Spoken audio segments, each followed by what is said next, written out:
కోమటగుడిలో జన్మించా, నా పేరు కృష్ణమూర్తి. దేవుడు అన్ని ఇచ్చాడు, నెమ్మదిలే.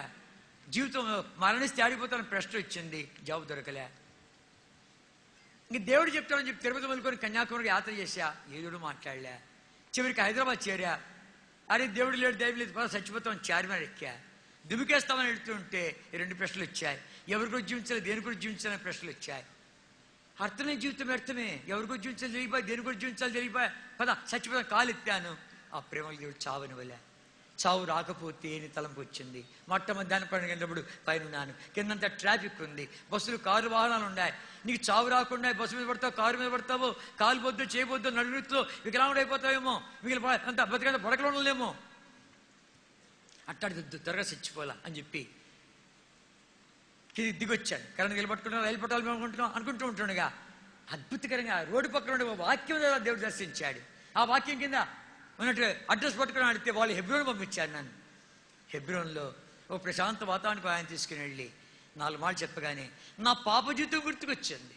ఎక్కడా పాపలు అనుకోలే, తిరుపతి వెంకటేశ్వర దేవి పాపలు అనుకోలే, మధుర మీనాక్షి పాపలు అనుకోలే, తిరువణామలై, నాగర్కోయిల్, కన్యాకుమారి ఎక్కడ పాపలు పుణ్యం చేస్తాం అనుకున్నా. అట్లాడిది నా పాపాలు గుర్తుకొచ్చాయి. ఎట్లా మాట్లాడుతున్నాడు, పాపం చేస్తుంటే పట్టుబడతా, వాళ్ళు పట్టుబడి ఒరే దొంగ, ఒరే త్రాగుబోతా, ఒరే జూదరి, ఒరే మోసగాడా, ఒరే అబద్ధికుడా, ఒరే టక్కరోడా, ఒరే జిత్రోడా, ఇది సస్తే ఎక్కడికి రా. నిజమే, ఇప్పుడు సస్తే అడిపోయేది. నా పాపాలను పట్టుకుంటున్నాయి, కడమ నీళ్ళు వస్తున్నాయి. నా సంగతి ఆయనకెళ్ళి తెచ్చును, ఈ గ్రంథంలో లాంటి మాటలు ఉన్నాయా? నిజమే, దొంగ బతిక అబద్ధాలు ఆడినా. ఆయన ఏంటి ఇంటి దగ్గర ఏడుస్తున్నాను అంటుంటే ఆయన నా దిక్కు చోటల్లో ఎడు చూసి చెప్తున్నాడు. అన్నాడు, నువ్వే కాదు నేనులే జీవించా. మానవుని హృదయంలో పాపనంత వరకు నెమ్మదిలే, వాడి పాపాన్ని వెంటాడుతుంది, తరుముతుంది, పట్టుకుంటుంది, ఎత్తి నరకలేస్తుంది. దీని కొరకు వచ్చినవాడు ప్రభువైన యేసుక్రీస్తు వారు లోకరక్షకుడు, లోకాన్ని ప్రేమించాడు, లోకానికి వెలుగు, లోక పాపాలు మోసుకునిపోయి దేవుడి గొర్రెపిల్ల. నీ నా పాప పరిహారం కూడా బలైపోయాడు, నువ్వు నమ్మితే చాలు. ఒక మాట తాకింది, ప్రభువైన యేసుక్రీస్తు వారిని విశ్వాసం ఉంచావంటే నీ హృదయ భారము దొర్లిపోతుందని. బరువుపోయింది హృదయం, దొర్లిపోద్దంట. ఏం చేయలేయా, ప్రార్థన చేస్తావా? నాకు రాదయ్యా. నేను ఎప్పుడు చెప్పావా? సరే, ఇద్దరం మోకాళ్ళ మీకు వచ్చాం. అక్కడ వేసే బొమ్మలే, మరియమ్మ బొమ్మలే, సులువులే, పటములే, విగ్రహములే ఏమీ లేదు. ఇద్దరం చిన్న ప్రార్థన, వేసయ్యా పాపినయ్యా, దొంగనయ్యా, అబద్ధికునయ్యా, చెడిపోయినానయ్యా, నాలో మంచిగా లేదు తండ్రి, ఇవాళ మరణిస్తే నరకానికే పాత్రనేసా, నా పాపాల కొరకే నువ్వు సులువు బలైపోయినా ఉంటేనే నమ్ముచున్నానయ్యా, ఒప్పుకుంటున్నానయ్యా, క్షమించు నాయనా, క్షమించావయ్యా, నీకే వందనాలు ప్రభా. ఈ పాపిశుద్ధానికి అడుగుటికాయ నీ పరిశుద్ధ రక్తాన్ని కార్చా ఉంటేనే, ఆ రక్తంతో కడుగుతూ ఉంటేనే, కడుగు నాయన, కడిగి వేసావయ్యా, నీకే వందనాలు ప్రభా. మీరు చనిపోయి అలాగే వెళ్ళిపోతాను, 3వ నాడు మృత్యుంజయుడై తిరిగి లేచావంట, మీ సమాధి ఖాళీగా ఉందంట, నా లోపలికి వస్తా ఉంటేనే రానైనా వచ్చినవయ్యా, నీకే వందనాలు.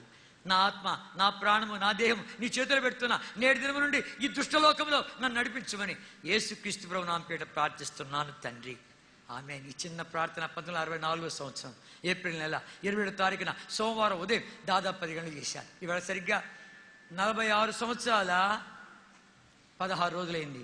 ఈ చిన్న ప్రార్థన చేసి బయట వెళ్తూ ఉంటే సినిమా వద్దు, బిడిసిడు వద్దు, నేను దిగినట్టు లాడ్జీ వాళ్ళు ఇచ్చిన పేపర్ చదువుతూ ఉంటే నా గదిలో వేసే సన్నిధి గుర్తిస్తున్నా, భయం అవుతుంది, సంతోషం అవుతుంది. మళ్ళీ అక్కడికే వెళ్ళా, బైబిల్ కొనుక్కున్నా, చదువును మొదలుపెట్టా.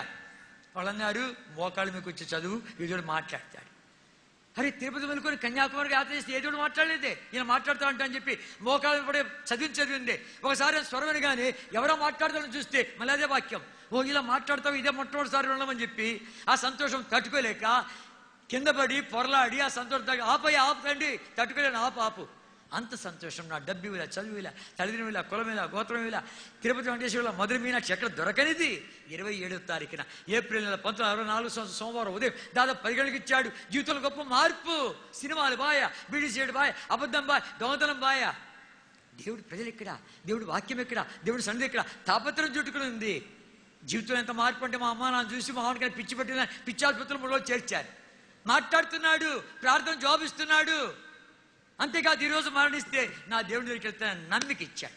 నాకు తెలుసు నేను ఎవడను, ఎక్కడి నుంచి వచ్చాను, ఎక్కడికి వెళుతున్నాను, నా దేవుడు ఎవరు, నా కర్తవ్యం ఏంటి, గురి కలిగిస్తున్నా. ఈ గురి లేకపోతే ఈ మీటింగ్కి వచ్చిన నీకును ఆ పశువుకు వ్యత్యాసం. ఎందుకు అది తిని తాగి సత్య కోటి విధులు కూడి కొరికే నువ్వు తిని తాగి సస్తు జంతువు వద్దు. ఈ రాత్రి ఎరుగు,